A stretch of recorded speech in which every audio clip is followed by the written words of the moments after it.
శ్రీమాత్రే నమః.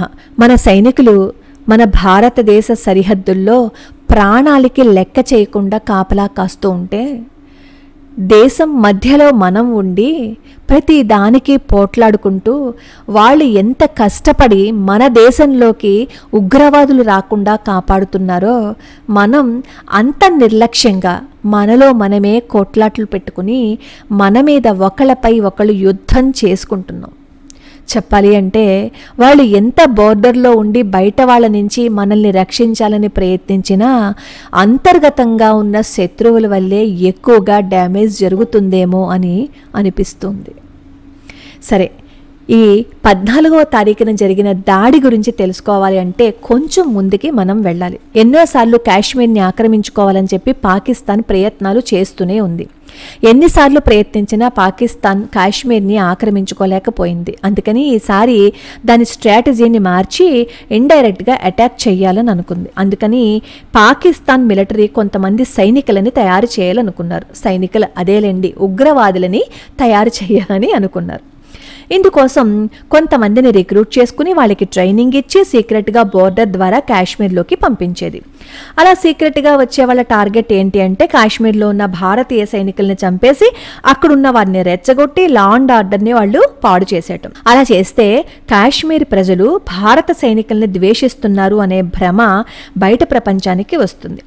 అదే సమయంలో ఈ పాకిస్తాన్ ఈ కాశ్మీర్ని తనలో కలుపుకోవటం కోసం భారతదేశం మీద యుద్ధాన్ని ప్రకటించినా కానీ బయట దేశాలన్నీ పాకిస్తాన్కే సపోర్ట్ చేస్తాయనే స్ట్రాటజీ పాకిస్తాన్ది. అందుకే భారతీయ సైనికుల్ని చంపించటం కోసం ఉగ్రవాదుల్నే అది తయారు చేస్తుంది. అక్కడ ఉన్న వాళ్ళందరికీ డబ్బు అవి ఇచ్చి మభ్యపెట్టి ట్రైనింగ్ ఇచ్చి వెపన్స్ అన్నింటినీ కూడా ఇచ్చి మన భారతీయ సైన్యం మీద ద్వేషాన్ని నింపే ప్రయత్నాన్ని చేసింది. ఇలా పాక్ దగ్గర ట్రైనింగ్ తీసుకుని భారత్కి వచ్చిన వాళ్ళల్లో మసూద్ అజార్ కూడా ఒకడు. వీడు 1994లోనే మన భారతదేశానికి వచ్చినప్పుడు అరెస్టు చేసింది మన భారత ప్రభుత్వం. అప్పటి నుంచి భారతదేశంలోనే జైల్లో ఉన్నాడు. అలా జైల్లో ఉండడం వల్ల ఈ మసూద్కి సంబంధించిన కొంతమంది ఎలా అయినా సరే మసూద్ని విడిపించుకోవాలని అనుకున్నారు. 1999లో నేపాల్ నుంచి ఢిల్లీ వెళ్తున్న విమానాన్ని హైజాక్ చేసి మసూద్కి చెందిన మనుషులు ఆఫ్ఘనిస్తాన్లో ఒక ప్రాంతానికి తీసుకువెళ్ళిపోతారు.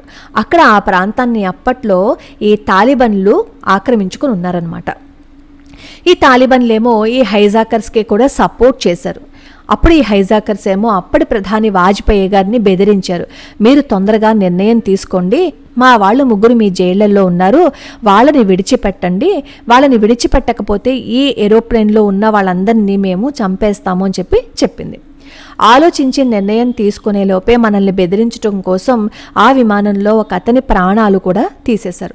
అప్పుడు ఏం చేయలేక మన భారత ప్రభుత్వం తొందరగా నిర్ణయం తీసుకుని 3 ఉగ్రవాదులని వదిలేసింది. అప్పుడు హైజాక్ చేసిన విమానాన్ని ఆఫ్ఘనిస్తాన్లోనే వదిలేసి పాకిస్తాన్ పారిపోయారు. ఈ మసూర్ ఎప్పుడైతే విడుదలయ్యాడో అతను వెళ్ళి ఉగ్రవాద సంస్థని ఏర్పాటు చేశాడు. ఆ ఉగ్రవాద సంస్థ పేరు జైషే ఏ మొహమ్మద్.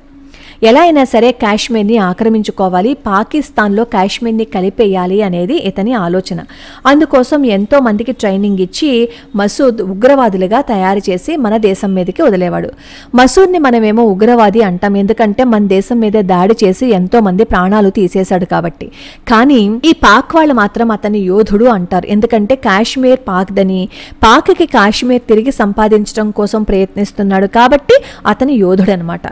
ఎన్నో దాడులు చేశాడు, ఎన్నో ప్రయత్నాలు చేశాడు ఈ మసూర్. 2001లో 5 ఉగ్రవాదులతో పార్లమెంట్ మీద దాడి చేయించాడు. అప్పుడు పాపం ఒక కానిస్టేబుల్ కూడా ప్రాణాలు కోల్పోయింది.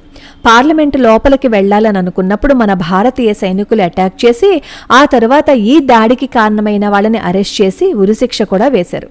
ఆ తర్వాత 2016 మసూద్ ఏం చేశాడు అంటే జమ్మూ కాశ్మీర్లో ఉరి అనే ప్రాంతంలో దాడి చేయించాడు తన మనుషులతో. సెప్టెంబర్లో ఈ ఉరిలో కొంతమంది భారతీయ సైనికులు ఉన్నారని తెలుసుకున్నాడు మసూర్. అలా తెలుసుకున్నప్పుడు 4 ఉగ్రవాదులని మన భారత్లోకి సీక్రెట్గా పంపించాడు. వీళ్ళు ఆర్మీ క్యాంప్కి దగ్గరగా వచ్చేశారు.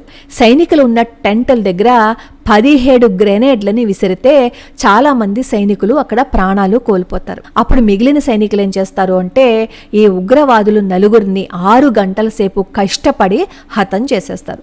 అంతకుముందే మన భారత్లో ఎయిర్ బేస్ మీద కూడా దాడి చేశారు. ఈ 2 సంఘటనల వల్ల ప్రధానమంత్రి మోడీ గారు చాలా సీరియస్ అయ్యి ఎలా అయినా సరే వాళ్ళు చేసిన దానికి బుద్ధి చెప్పాలి అని చెప్పి అనుకున్నారు.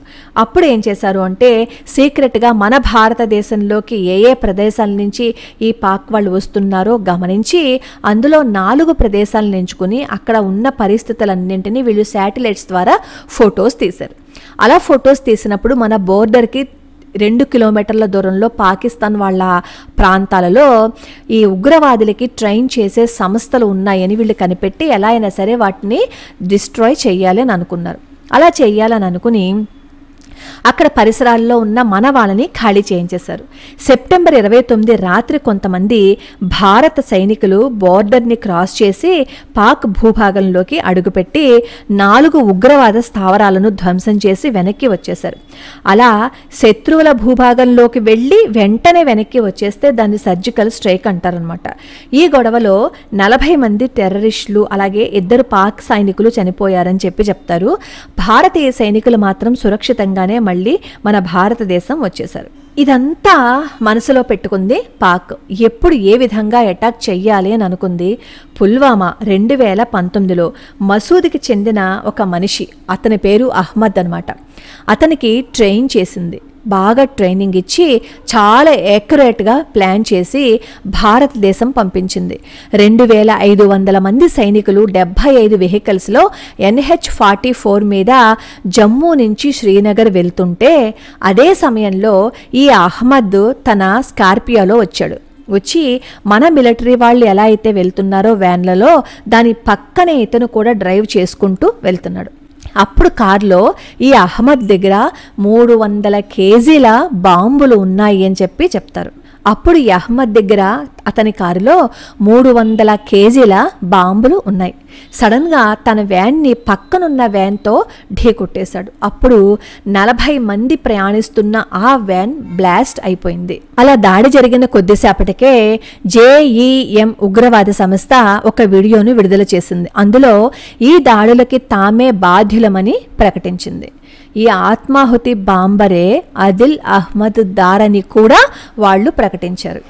అతను దక్షిణ కాశ్మీర్లో పుల్వామా జిల్లాలో గుండీబాగ్ కాకాపూర్లలో నివసించే స్థానిక కాశ్మీరీ జిహాదిస్టు కావటం మనం గమనించాల్సిన విషయం. ఫిబ్రవరి 15, 2019 ఒక పత్రికా ప్రకటనలో పాకిస్తాన్ ఉగ్రవాదానికి మద్దతు ఇస్తోందని భారత విదేశాంగ శాఖ మండిపడింది.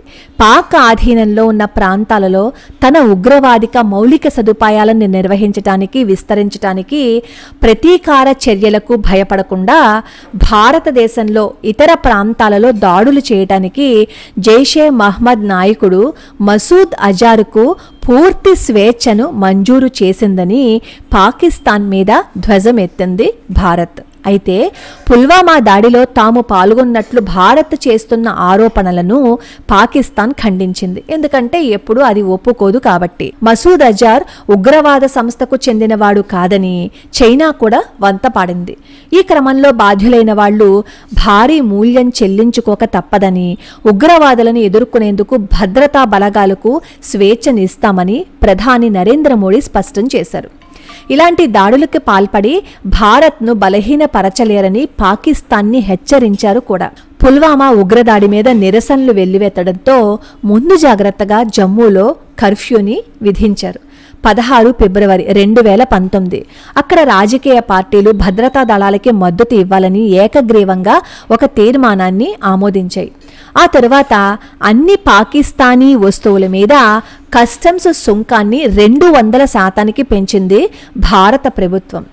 జేఎంతో సంబంధాలు ఉన్నాయన్న ఆరోపణలతో కనీసం 7గురిని పుల్వామా నుంచి అదుపులోకి తీసుకున్నారు. అంతేకాకుండా పాకిస్తాన్పై భారత దౌత్యపరమైన దాడిని ప్రారంభించింది. భారత చర్యల నేపథ్యంలో పాకిస్తాన్ హడలెత్తిపోయింది. ఘోరమైన దాడికి పాల్పడిన వారిని గుర్తించడానికి, భారతదేశంతో కలిసి పనిచేయటానికి తమ దేశం సిద్ధంగా ఉంది అని హామీ పాక్ విదేశాంగ శాఖ తెలిపింది. ఇంకా ఏమీ తనకి చేత కాలేదు కాబట్టి, తప్పదు కాబట్టి అలా తెలిపింది. పుల్వామా దాడితో భారత్ పాకిస్తాన్ మధ్య సంబంధాలు పూర్తిగా క్షీణించిపోయాయి. భారతదేశం తన అత్యంత ప్రాధాన్య దేశంగా పాకిస్తాన్కి ఉన్న హోదాని తీసేసింది. భారతదేశంలోకి దిగుమతి అయ్యే అన్ని పాకిస్తానీ వస్తువుల మీద కస్టమ్స్ సుంకాన్ని 20%కి పెంచింది. భారత ప్రభుత్వం ప్రకారము మనీ లాండరింగ్పై financial action task force black లిస్ట్లో పాకిస్తాన్ని చేర్చాలి. జమ్మూ కాశ్మీర్ ప్రభుత్వం ఫిబ్రవరి 17న వేర్పాటువాద నేతలకు భద్రత తొలగించింది. 2019 ఫిబ్రవరి 26 తెల్లవారుజామున సిఆర్పిఎఫ్ కాన్వాయ్పై దాడి చేసిన 12 రోజుల తర్వాత భారత వైమానిక దళం జెట్లు బాలాకోట్ పాకిస్తాన్లోని ఖైబర్ పఖ్తూన్ఖ్వాలలో జేఈఎం శిబిరం మీద బాంబు దాడులు చేశాయి. 1971 ఇండో పాకిస్తాన్ యుద్ధం తర్వాత మన యుద్ధ విమానాలు నియంత్రణ రేఖను దాటడం అదే మొదటిసారి.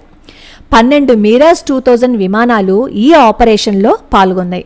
పాకిస్తాన్లో జైష్ ఏ మహమ్మద్ శిబిరాల మీద నియంత్రణ రేఖ వెంబడి 1000 కిలోల బాంబులు వేయటానికి ఆపరేషన్ని నిర్వహించారు. పాకిస్తాన్లోని బాలాకోట్ సెక్టర్లోని జేఎం క్యాంపు ఆపరేషన్ ఫలితంగా పూర్తిగా ధ్వంసమైపోయింది. సుమారుగా 300 మంది ఉగ్రవాదులు ఈ దాడుల్లో హతమైపోయారు. ఆ క్రమంలో భారత పాకిస్తాన్ల మధ్య యుద్ధ వాతావరణం నెలకొంది. భారత్ పాక్లోని ఉగ్రవాద స్థావరాలపై దాడులు చేసిన నేపథ్యంలో పాక్ భారత సైన్యం మీద దాడులకి ప్రయత్నించింది. ఫిబ్రవరి 27, 2019న పాకిస్తాన్ F-16 విమానాలు భారత గగనతలంలోకి ప్రవేశించాయి. నివేదికల ప్రకారం అవి భారత సైనిక స్థావరాలను లక్ష్యంగా చేసుకున్నట్లుగా వాళ్లు పేర్కొన్నారు.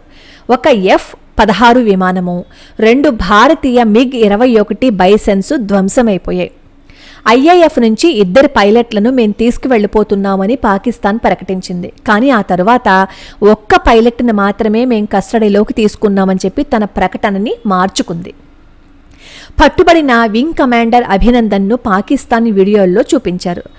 భారత ప్రభుత్వ చర్యలతో పట్టుబడిన పైలట్ వింగ్ కమాండర్ అభినందన్ని విడుదల చేస్తున్నట్లుగా అప్పటి ఇమ్రాన్ ఖాన్ ఫిబ్రవరి 28న ప్రకటించారు. ఈ క్రమంలో సురక్షితంగా అభినందన్ భారత ప్రభుత్వానికి చేరుకున్నారు. ఫిబ్రవరి 27న జరిగిన వైమానిక దాడిలో భారత్పై పాకిస్తాన్కు చెందిన F-16 విమానాలను ఉపయోగించినట్లు 3 సర్వీసుల చీఫ్లు మీడియా సమావేశంలో సాక్ష్యాలను ప్రదర్శించారు. ఫిబ్రవరి 14 భారత చరిత్రలో ఒక విషాదం, ఒక చీకటి రోజుగా మిగిలిపోయింది. అప్పుడు మనకి సందేహం వస్తుంది, ఇన్ని చేస్తున్నప్పుడు మనం పాకిస్తాన్ని ఎందుకు ఊరుకోవాలి? ఆ ఉగ్రవాద సంస్థల మీద మనం దాడికి దిగచ్చు కదా అని.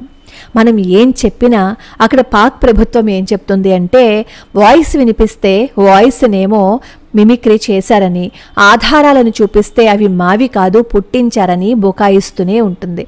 ఇలా బుకాయించే వాళ్ళకి సరి అయిన మందు ఎవరో తెలుసా? నరేంద్ర మోడీ గారు. మన ధర్మాన్ని రక్షించే వాళ్ళకి మనం చేయూతనిస్తే ఇలాంటి సంఘటనలు మళ్ళీ పునరావృతం కాకుండా జరుగుతాయి. అసలు ఈ పుల్వామా అటాక్ ఎందుకు జరిగింది అంటే సర్జికల్ స్ట్రైక్ జరిగినందువల్ల అని చెప్పి అందరూ నరేంద్ర మోడీ గారి మీద తప్పుని తోసేస్తారు. కానీ అంతకుముందు ఎంతోమందిని మన భారతదేశంలోకి పంపించి ఎన్నో దాడులు చేసిన తర్వాత మన సహనానికి పరీక్ష పెట్టిన తర్వాత తీసుకున్న నిర్ణయం. ఆ మాత్రం నిర్ణయం కూడా తీసుకోకపోయిండుంటే ఈరోజు పాకిస్తాన్ భారత ప్రభుత్వానికి భయపడి ఉండేది కాదు. అలా భయపడి నోరు మూసుకుని అక్కడ కూర్చుని ఉంది అంటే మన భారతదేశం ఏం చేస్తుంది అనే భయం దానికి ప్రతి క్షణం ఉంది. ఏది ఏమైనా ఫిబ్రవరి 14 ఒక చీకటి రోజుగా మిగిలిపోయింది.